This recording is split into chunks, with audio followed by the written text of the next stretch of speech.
Okay. So obviously, when you're taking the application, you do the rapport building, ask questions, and one of the questions that we're asking now with the new IRLA is, have you served in the military?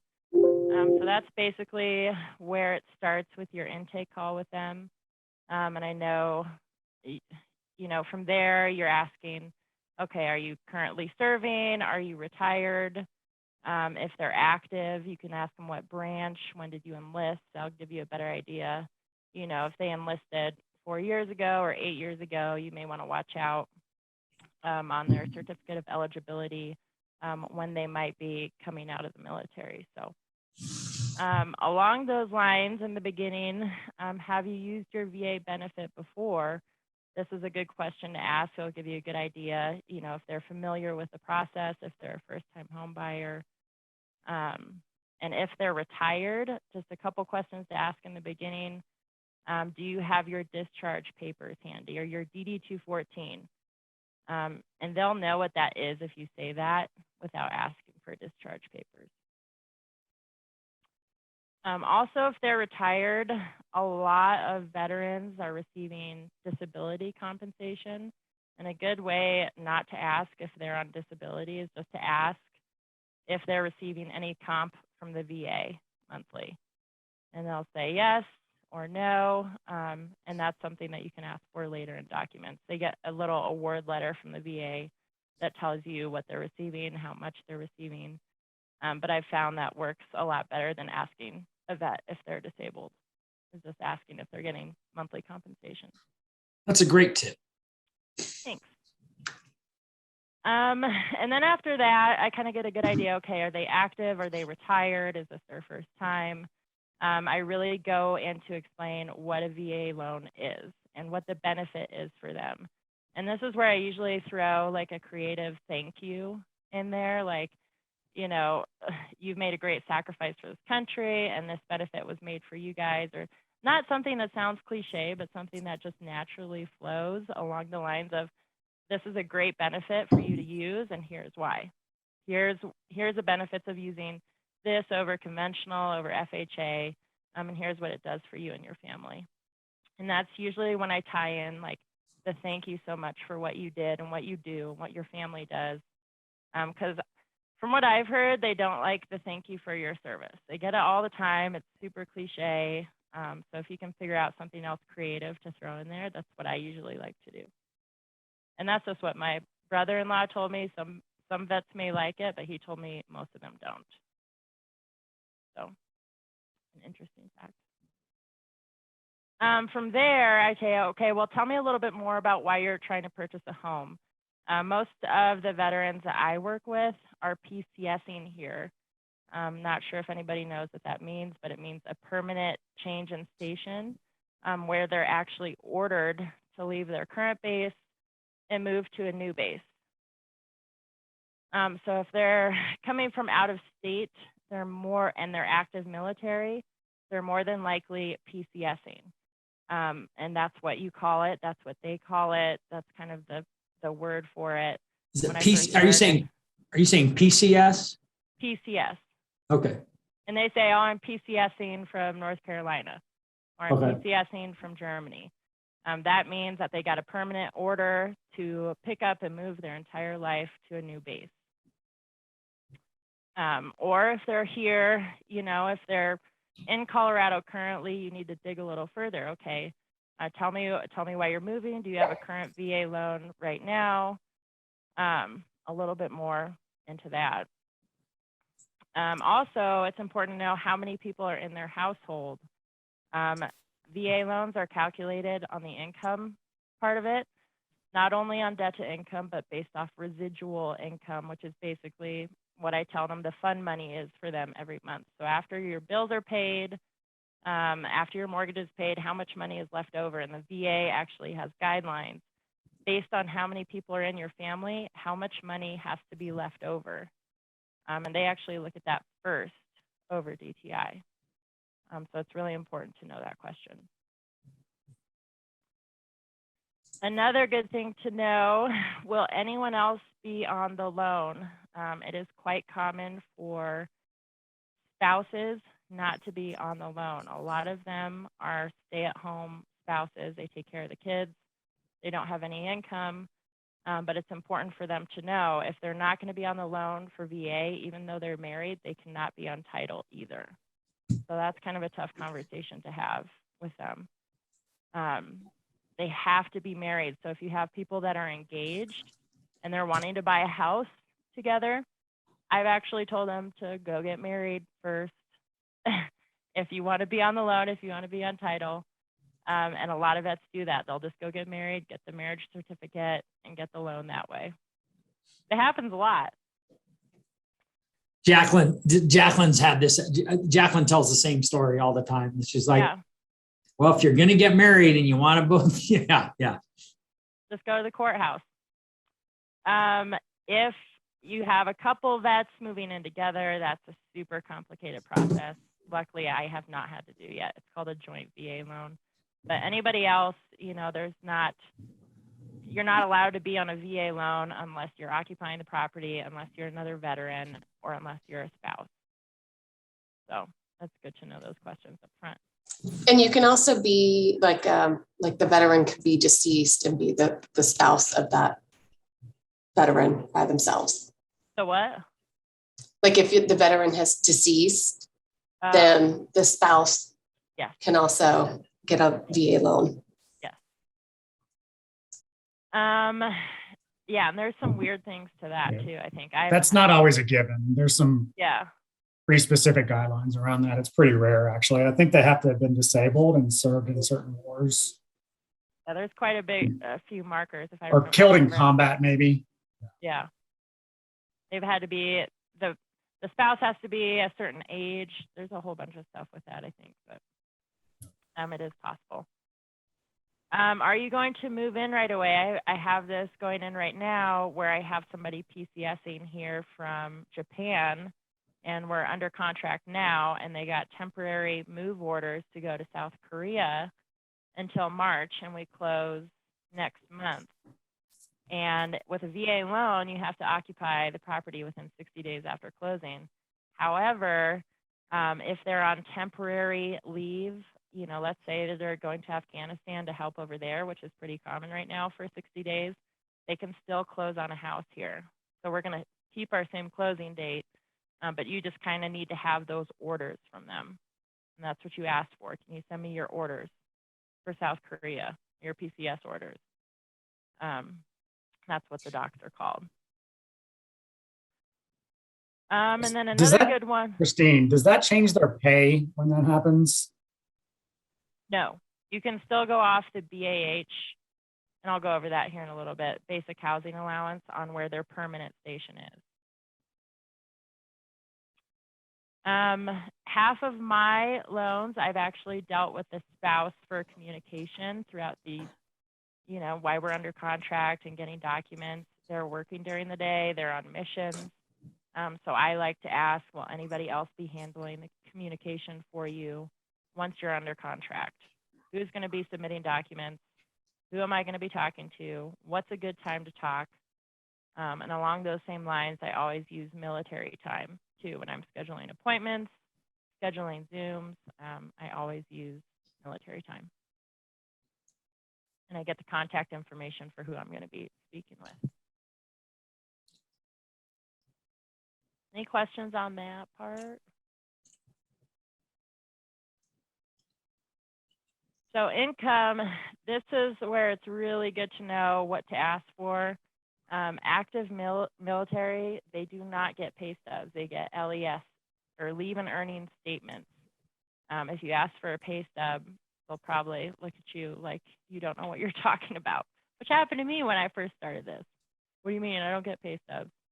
LES statements are actually, I like those as compared to pay stubs. They get paid once a month. Everything's very clear. They get paid pretty much the same things every month. There's entitlements, there's deductions. So it's pretty easy to read once you get used to it.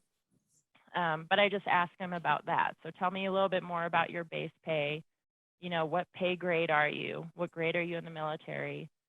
And you can actually look that up as well, what grade they are. They get paid the same depending on that per location. So you can actually go Google, okay, if I've got somebody here moving from Japan and they're an E6 grade, I can actually Google the zip code that they're moving to based off their pay grade, what their base pay is going to be. I also ask what their housing allowance is. It's called a BAH, and I usually call it a BAH. Good thing to know, a lot of military people like their monthly payment to be underneath that. So I usually ask that. Do you want your, we usually ask what's your comfortable monthly payment. I ask, okay, do you want your monthly payment to be under your BAH? Do you want utilities included in that? Because most military want everything that's included in their house under that BAH allotment. So instead of comfortable payment, it's a BAH conversation. Do they have to actually have received that for a year? Are there any rules with that, or do they just get, it could be used right away? Correct. Yep. Okay, great. Even if they're not, like my people in Japan, they're not making their Colorado Springs BAH yet. Their Japan one is different. I can go off the Colorado Springs BAH if I document that in the file. As long as they're eligible and you have their COE, you can use everything on their LES. And a lot of their stuff on the LES, you can actually gross up. BAH, you can gross up, and their base, I believe you can gross up. And there's quite a few other entitlements that you can gross up as well, which is nice. I put a little link here on how to read an LES. It can get a little confusing if somebody does have a bunch of entitlements, what you can gross up, what you can't, what's consistent, what's not. Usually they're pretty straightforward, but this is very helpful for me. Again, how many people are in your household? That's going to give you your residual. That's another thing you can find online, are the residual income guidelines for the West. VA goes off like West, East, Central. I think there's one other one. And then they have the calculations there. Okay, if there's one person in the family, here's a minimum, two people, 3 people, 4 people, and that's what you need to have as a residual income requirement. Is the household income utilized for the residual bit? Like if they have a girlfriend, lives with them, or kids who are making money? Yeah. Yep. Good. Whoever's going to be living in the house is included in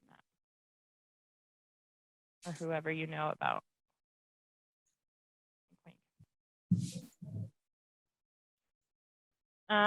Again, will anyone else be on the loan? Assets. So this is, a lot of vets think that, you hear VA loans are 100% financed, meaning you can actually wrap closing costs into the loan by, increasing the interest rate. A lot of people think that you need absolutely no money to do a mortgage with a VA loan, and that's not the case. They need to have earnest money at least. So that's a conversation I think I've had every single time. Nobody thinks that they need any kind of money for this. So I kind of explain that when I'm asking about, okay, tell me, do you have anything saved for the house, for your move? Here's how a VA loan works. Here's the 2 options. You can wrap these in, or you can pay these. Here's what it's going to look like. Here's the difference. So that's always a conversation I have when I'm asking about, what their assets look like. Credit. Hey, Christine. Yeah. You're not actually wrapping them into the loan amount, right? You're just premium pricing? Yes. Sorry. Okay. Okay. Credit. Do you have any outstanding VA loans? You can have 2 VA loans out at one time. There's a calculation for that. But the houses have to be, I don't know, John, what do you think? Like 120,000? The first loan that they've taken out has to be less than 144,000 for them to have any entitlement left. Yeah. So if that loan was over 144, there's no use going into the calculation. But if you have somebody moving like from North Carolina or something, then they might have bought a house for $90,000 2 years ago. And there's still enough entitlement to buy something for maybe $300,000. something thousand. I have someone like that right now, but a good thing to note with that too, you're going to find out, you know, I usually explain in this conversation a little bit before this, you know, when I'm talking about the VA benefit, how it differs from the conventional loan, you know, that VA funding fee is really VA's version of mortgage insurance. It's what funds the program. Every veteran that uses it has to pay the VA funding fee. It just gets added on to the loan amount unless you're disabled, and then you're exempt. So if you find out if they've used the VA benefit before, you know, they're going to have a higher funding fee than if this is their first time using it. So I usually bring that funding fee up in this conversation as well. And then it's pretty standard intake questions after that.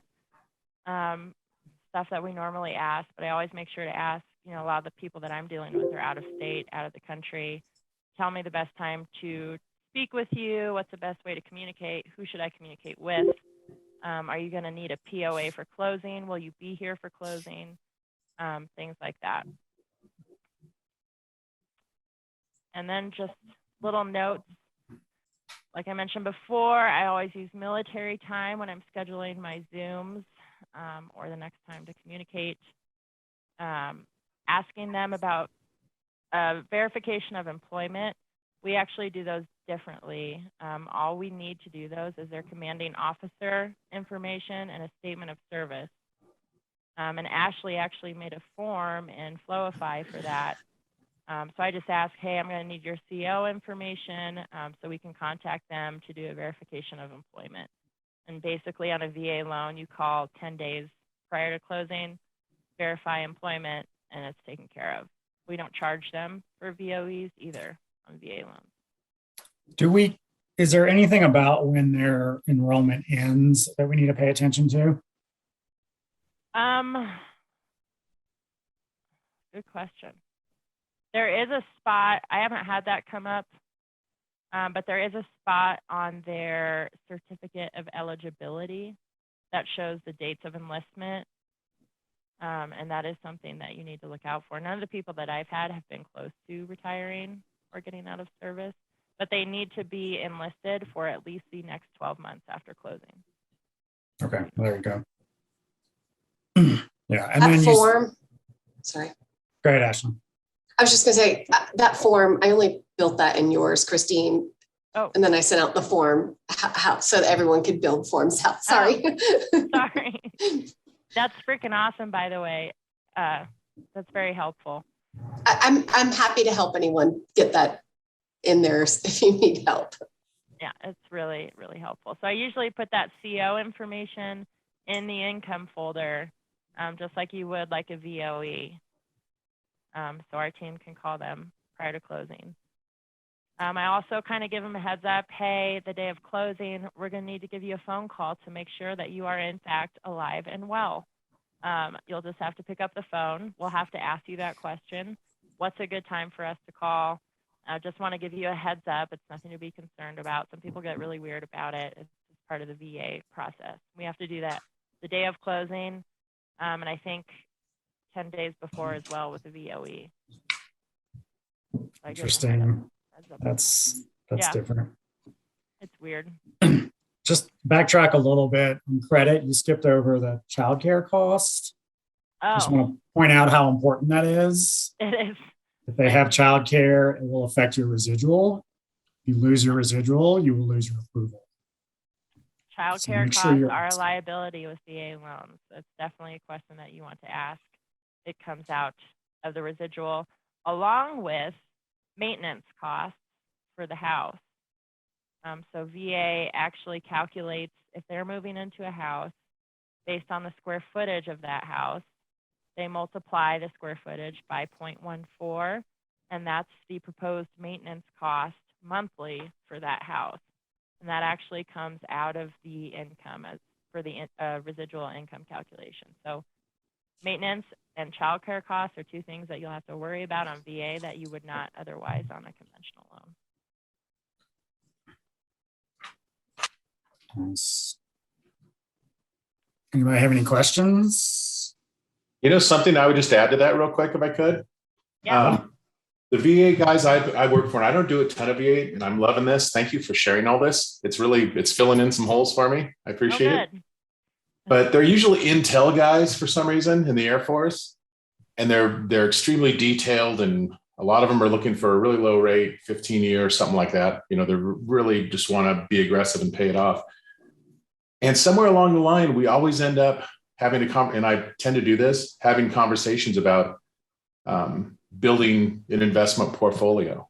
And to me, a VA loan, especially if you have the exemption on the funding fee, it's a huge tool to accumulate multiple properties. And I've had guys who have their VA, they've paid on it for, you know, I don't know, 4 or 5 years, got a bunch of equity. They'll refinance to a conventional at a low rate, no MI, knowing that in 6 months to a year, they're going to use that VA again to go get a new primary. And I tell them, you know, I own multiple properties, and I'm just like, I'm no genius with buying, you know, perfect investment properties. We go where I love to live for my family, with my family. We enjoy that home for, you know, 5 years, 2 years, whatever it is. And we set it up as a rental, then go and buy another one. And I like change, but it's a fun conversation to have. Gets their wheels spinning, and they realize, wow, I could really accumulate some wealth and use this tool that, you know, they've earned. Yeah. So that's a place I go with folks. And usually it ends up being a multiple transaction type thing over the years. That's a great conversation to have. That's a good point. I have a You client. have to live in the house for 12 months though, after. The VA? Mhm. Have to live in it. Yeah. Also to point out, the VA doesn't have an arbitrary loan limit. So I have a client that's Curtis, exact same situation. They refinanced a $200,000 condo, bought a $300,000 condo. I just reapproved them for $1.1 million home under VA. Yes. They're exempt, and the payments are amazing, even on a $1.1 million house. So Yeah. don't discount Another high-end VA. good conversation to have that kind of steers away from VA, but makes you sound a little bit more educated. If somebody comes to me and they have a lot of money to put down and they want to use their VA benefit, I'm probably going to steer them towards a conventional loan. Because if they have to pay that funding fee, even with putting 10% down, the funding fee goes to 1.4%. But I show them a mortgage coach, okay, you want to put that much money down on a VA and do the 1.4 funding fee. If we were to go to conventional, pay the points to get to a VA rate, you know, and look at the mortgage insurance and see what's going to be less expensive.